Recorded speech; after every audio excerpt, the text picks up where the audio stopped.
வரும்போது நீங்கள் பிளான் பண்ணி பாருவை அவாய்ட் பண்ணுறீங்க. ஸோ பாரு இல்லாமல் எங்களால் ஷோ நடத்த முடியும்னு ப்ரூஃப் பண்ணுறதுக்காக இது ஒன்று பண்ணுறீங்க. ஓகே, என்னமோ பண்ணிக்கோங்க. அட்லீஸ்ட் அந்த பொண்ணு இமேஜை டேமேஜ் பண்ணாமல் இருப்பீங்களான்றத பெரிய கேள்வியாக இருக்குன்னா, இப்போ வந்து நான் அந்த நைட்டு லைவ்ல நடந்த விஷயங்கள் எல்லா யூடியூபர்ஸும் கண்ணாபின்னான்னு பேசிட்டு இருக்காங்க.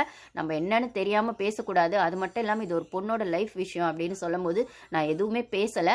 அப்படியே வந்துட்டு நீங்கள் வந்து அப்படி கண்ணாபின்னான்லாம் பேசுகிறாங்கன்னா அது வரைக்கும் டீம் என்ன உள்ள பண்ணிட்டு இருந்தாங்கன்னு ஒரு கேள்வி வரும்போது, அப்போ டீமை நம்பி தான் வந்து உள்ள எல்லாருமே அனுப்புகிறாங்க. அந்த வியானாவாகட்டும், ஆதிரி ஆகட்டும், எல்லாருமே அவங்கவுங்க பேரண்ட்ஸோ அவங்களோட ஃபேமிலி மெம்பர்ஸோ டீமோட சேஃப் ஜோன் இருக்குது அப்படிங்கிறதுனாலே, அத்தனை கேமரா இருக்குது அப்படிங்கிறதுனால தான் நம்பி அனுப்புகிறாங்கன்னா எவ்வளோ அசால்ட்டாக நீங்கள் இருப்பீங்க அப்படின்னு ஒரு கொஸ்டின் வரும்போது, இதை ஒரு சீசன்ல அர்ச்சனாவோட அப்பா சொல்லியிருப்பார் உள்ள வரும்போது, இத்தனி ஏன்னா அந்த சீசனும் புல்லிங்கா தான் இருக்கும் அப்படின்னு சொல்லும்போது, இத்தனி கேமராவை நம்பி தான் நான் வந்து என் பொண்ணை இங்க விட்டு வச்சேன். அதுக்கு முதல்ல இந்த கேமராக்கெல்லாம் தேங்க்ஸ் சொல்லிக்கிறேன் அப்படின்னு சொல்லுவார் அவங்க அப்பா. அப்படின்னு சொல்லும்போது நீங்க வந்து அந்த கேமரால எல்லாருக்குமான சேஃப் ஜோன் முதல்ல இருக்கணும். அதுக்கப்புறம் அந்த கேமரால நீங்க எதை காட்டணும் காட்ட வேணாம்னு உங்களுக்கு ஒரு ஷோ எத்திக்ஸ் இருக்கணும்.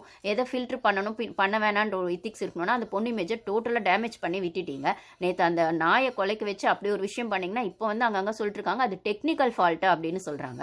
அன்னைக்கு ஒரு நாள் லைவ் போயிட்டே இருந்தது, திடீர்னு லைவை கட் பண்ணிட்டீங்க, திடீர்னு திவாகர் உள்ள வந்துட்டாரு, துஷார் உள்ள, அந்த மாதிரி விஷயங்கள் வந்துச்சு. அதுக்கப்புறம் பார்த்தா அன்னைக்கு நைட்டு தான் வந்து நீங்க பார்வை வந்து அந்த ஜட்ஜ் பொசிஷன்ல இருந்து பண்ணி அப்பதான் வினோத்துக்கும் திவ்யாவுக்கும் ஒரு பெரிய சண்டை போச்சு. வினோத் வந்து திவ்யாவை அடிச்சாரா இல்ல திவ்யா வந்து வேணும்னே காலை மிதிச்சாங்கன்றத கட் பண்றதுக்காகவும் திவ்யா பேர் அதான் ஆப்வியஸா நீங்க திவ்யாவை ப்ரொடெக்ட் பண்றீங்க நல்லாவே தெரியுது. ஆனா அதுக்குன்னு இப்படியா அந்த திவ்யாவையோ அரோராவையோ விக்ரமையோ நீங்க என்ன மாதிரி நீங்க வந்து காப்பாத்தி வைக்கிறீங்க. இப்போ கூட திவ்யாவை எழுந்து அவள் ட்ரெஸ் நல்லா இருக்குன்னு சொல்றது, திவ்யான்னு சொல்றது, அவளுக்கு கலாய்க்கிறது அப்படின்னும் போது அப்போ நீங்க ஒரு பிளாஸ்மால வந்து ஒருத்தங்களுக்கு ஒரு அப்ரிசியேஷன் கொடுக்கறதோ கலாய்க்கிறதோ எல்லாருக்கும் ஈக்குவலா இருக்கணும்னா அங்க நீங்க குறைஞ்சபட்சம் நீங்க பாருக்கு அப்ரிசியேஷன் கூட கொடுக்க வேணாம். அவளை மட்டம் தட்டுறதை பண்ணாம இருந்திருக்கலாம். அவள் டாஸ்க்கு போகும்போதே அவள் லேட்டா வரான்னு சொல்லி இப்போ வரைக்குமே நீங்க வந்து என்ன மாதிரி அந்த டாஸ்க்ல என்ன டைம் டிஃபரன்ஸ்ல வந்து பாரு வின் பண்ணாங்க அப்படிங்கறத நீங்க காட்டவே இல்லை.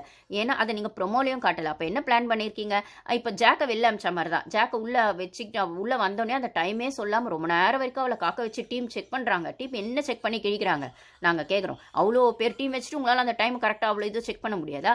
வேணும்னே அவளை டென்ஷன் படுத்தி அவளை வந்து வெளில அனுப்பணுன்றதுக்காக ஜாக்குக்கு எல்லாமே நீங்க பண்ணீங்க, பிளான் பண்ணீங்க. விஷால் போகும்போதுல மட்டும் கரெக்டா இருந்தது அப்படின்னு சொல்லும்போது அவ்வளோ கரெக்டா நீங்க ரூல்ஸ் ஃபாலோ பண்றோங்களா அப்படின்னு சொல்லும்போது இப்பயுமே வந்து பாரு வந்து டைம் சொல்லுங்க பிக் பாஸ் சொல்லுங்க. ஆனா இப்போ வரைக்கும் சொல்லல.